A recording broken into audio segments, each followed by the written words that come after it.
Hello everyone, আসসালামু আলাইকুম। আমার পরাণের ভাই বোন, চলে এসেছি এক পালা খিচুড়ি নিয়ে, আর তার সাথে মরিচ আর রসুন ভর্তা। পেঁয়াজ মরিচ রসুন ভর্তা হাতে মাখিয়ে আমরা আজকে খাবো। খাওয়াটা অফ ক্যামেরায় থাকবে, ভর্তাটা মাখাবো সেটাও অফ ক্যামেরায় থাকবে। পরাণের ভাই বোন, তোমরা সবাই কেমন আছো? আশা করি তোমরা সবাই অনেক ভালো আছো। আলহামদুলিল্লাহ, আমিও তোমাদের দোয়ায় উপর আল্লাহর রহমাতে অনেকটাই সুস্থ এবং স্বাভাবিক আছি। দেখো, ব্যস্ত শহরে অনেকেই আছে কোনো রকম বেঁচে থাকে, কোনো রকম একটু ছাদের নিচে দিন শেষে রাত কাটায়। রাত শেষে দিনে পেটে কিছু দিয়ে বেরিয়ে পড়ে ভাগ্য গড়ার উদ্দেশ্যে। এই সেই স্বপ্নের শহর, ঢাকা শহর। 1 মিনিটের ভিতরে রাস্তা ফাঁকা, 1 সেকেন্ডের ভিতরে রাস্তা একেবারে বন্ধ হয়ে যায়। যেখানেই তোমরা যাবা সেখানেই মানুষে অরণ্য থাকবে, মানুষ লোকালয় থাকবে। আর এই যে দেখো, এই যে খাবার, সুস্বাদু খাবার, এটা যখন ঘরে শাহী টেবিলে সুন্দর করে কেটে ডাইনিং টেবিলে দেওয়া হয়, তখন এটার দাম দ্বিগুণ বেড়ে যায়। কিন্তু এই যে ফুটপাতে নিয়ে বসেছে মাত্র 20 টাকা প্লেট, এই 20 টাকার প্লেট খাচ্ছে কিন্তু আমাদের অনেক দামি দামি মানুষরা। যেমন আমি যে কথাটা বলতে চাচ্ছি সেটা হইল, এই ফুটপাতের খাবার আমার মনে হয় না এমন কোনো শিক্ষিত ব্যক্তি নাই যে তার পেটে না গেছে। আমি বলতে চাচ্ছি ঢাকা ইউনিভার্সিটির কথা। ঢাকা ইউনিভার্সিটির আশেপাশে গেলে কিন্তু এই ধরনের খাবার বেশিরভাগই দেখা যায়। সেখানে কিন্তু তোমার 20 টাকায় এই ফলটা পাওয়া যায়, সব ধরনের আইটেম দিয়ে 1 প্লেট ফল, ফ্রুটস। তোমাদের সাথে কথা বলতে বলতে চলে এসেছি আমার ছাদে। দেখো, ঝড় বৃষ্টি তুফানের মতো বইছে হাওয়া। এই হাওয়ায় মনে হচ্ছে এখনই ঝড় বৃষ্টি চলে আসবে। যেহেতু এখন এখন তোমার ভাদ্র মাস চলছে, শ্রাবণ মাস চলে গেছে। ভাদ্র মাসের আকাশে কখনো মেঘ, কখনো আবার একেবারে পরিষ্কার, কখনো সাদা, কখনো একেবারে নীল, কখনো এইরকম কালো মেঘে ছাইয়ে যায়। যাই হোক, যে কথাটা বলবো, ফুটপাতের খাবার বাংলাদেশের বেশিরভাগ শিক্ষিত ম্যানরাই খায়। তবে সেটা কখন জানো? স্টুডেন্ট লাইফে, ইন্টারের পরে বেশি খায়। ইন্টারের আগে খুব কম খাওয়া হয়, কারণ প্রতিটা ঢাকা সিটির ছেলেমেয়েরা ইন্টার পর্যন্ত মায়ের আঁচলের নিচে থাকে। প্রত্যন্ত অঞ্চল থেকেও যারা ঢাকা সিটিতে ভাগ্য গড়ার জন্য আসে, তারাও কিন্তু ইন্টার পর্যন্ত মা বাবার আঁচলের নিচে থাকে। ইন্টারের পরে প্রতিটা মানুষই ভাগ্য গড়ার উদ্দেশ্যে এই ঢাকা সিটিমুখী হয়। আর সেইখানেই যুদ্ধটা শুরু হয়। সেই যুদ্ধটা হয় তোমার এই 20 টাকা দামের ফ্রুটস থেকে, 10 টাকা দামের সিঙ্গারা থেকে, 1 বোতল পানি থেকে। অনেক মানুষ এভাবে বেঁচে থাকে। কয়জনার খেয়াল, কয়জনার খবর আমাদের কাছে থাকে।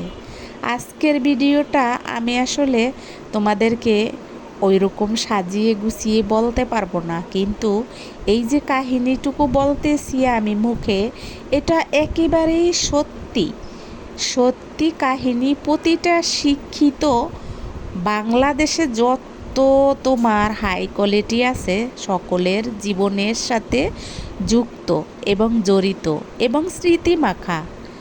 তারপরে কিন্তু সে হয় মন্ত্রী, তারপরে হয় সে অনেক বড় লিডার, তারপরে কিন্তু সে হয় অনেক বড় মাপের একজন সাহিত্যিক, শিল্পী, যাই বলো না কেন। কিন্তু এই ফুটপাতের খাবার অবশ্যই তার পাকস্থলিতে থাকে।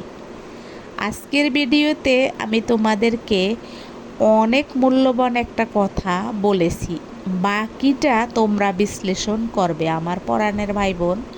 যারা অনেক বড় ইউটিউবার, ছোট থেকেই কিন্তু তারা বড় হয়, কিন্তু পরবর্তীতে সেই বড় ইউটিউবাররা ছোট ইউটিউবারদেরকে ভয় দেয়, কোনোদিনও সাফল্যের মুখ দেখতে পারবা না।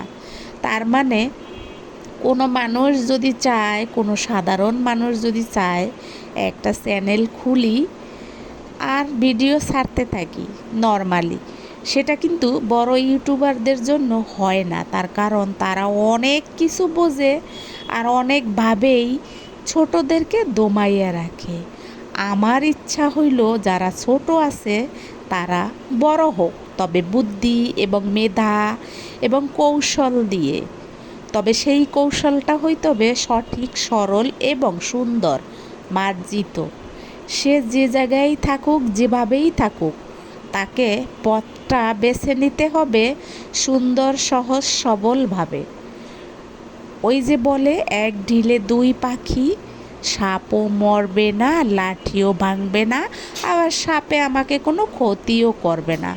আজকের ভিডিওটা যদি তোমাদের ভালো লাগে তাহলে আমার ভিডিওর পাশে থেকে যাইতে পারো, আমার ভিডিও চ্যানেলের পাশে বা আমার ইউটিউব চ্যানেলের পাশে থেকে যাইতে পারো বোন হিসাবে। আমার পরাণের ভাই বোন, ছুটি মানেই হইল এক গাদা কাজ, ছুটি মানেই হইল এক গাদা দায়িত্ব। যারা হালকা পাতলা জব করে তাদের জন্য অনেক কষ্টদায়ক হয়, কিন্তু এই কষ্টের মাঝেই দিন শেষে অনেক সুখ। আবার সারাবেলা অনেক শান্তিতে থাকা যায়, আবার সারা দিন অনেক আনন্দেও কাটান যায়। আবার অনেক সময় ভারাক্লান্ত মন নিয়ে একাকিত্ব ফিল হয়। আজকের ভিডিওতে তোমাদেরকে অনেক কিছু দেখাইলাম, এক ঝলক। আমি জানি আমার ভিডিও কোয়ালিটি আমি আগেই বলতাম অত বেশি ভালো না, তবে আমার ভিডিও সবসময় আমার কাছে ভালো লাগে। আর অনেক পরাণের ভাই বোন আমাকে এই কথা উল্লেখ করে কমেন্ট লিখতো, তোমার ভিডিও তোমার কাছে ভালো লাগলেই হবে, মানুষ না দেখলেও হবে। এখানে হয়তো সে আমাকে ক্রিটিসাইজ করেও কমেন্টটা লিখতো, তবুও আমি তার উপরে রাগ করতাম না। পরাণের ভাই বোন, আজকের ভিডিওতে কি আমি তোমাদের দেখাইলাম কোনো কিছুই কিন্তু উল্লেখ করলাম না। তোমরা কিন্তু দেখতে পাইছো অনেক কিছু, এক ঝলক ছিল। আর এই এক ঝলকের সাথে কিন্তু যে প্রকৃতিগুলো দেখাইছি, ব্যস্ত শহর দেখাইছি, তার সাথে অনেকটাই মিল আছে। যদি তোমরা বুঝতে পারো তাহলে অনেকেই কিন্তু আমাকে সেইভাবে কমেন্ট লিখবা। আর যারা বুঝতে পারবা না তারা আসলে আমাকে কটূক্তি করে কমেন্ট লিখবা এবং আমার মনে জ্বালা ধরে, বা আমি তোমাদেরকেও রাগান্বিতভাবে কমেন্ট লিখি। কিন্তু না, আমি খুবই শান্ত, সভ্য, ঠান্ডা মেজাজের। সব সময় আমি হাসি খুশি থাকি, সব সময় আমার ঠোঁটের কোণে হাসি থাকে। আমি হাসলেও আমাকে হাস্যোজ্জ্বল লাগে, না হাসলেও আমাকে হাস্যোজ্জ্বল লাগে। এই যে দেখো, এইখানে কিন্তু ভালো একটা মিটিং হচ্ছে, যেটা আমাদের জন্য প্রযোজ্য। এক ঝলক দেখিয়ে দিলাম, তার শেষে দেখিয়ে দিলাম আমার সেই বিখ্যাত ছাদ বাগান, যেটা না দেখলেই তোমাদের হয়তো অনেকের মন খারাপ থাকে। আবার আমার এখানে না দাঁড়াইলে ভালো লাগে না, তবে এখানে যে খুব বেশি সময় আমি দাঁড়াইতে পারি তা কিন্তু না। তোমাদের মাঝে যতটুক সময় দেখাই ঠিক ততটুক সময়। তোমরা সবাই ভালো থাকো।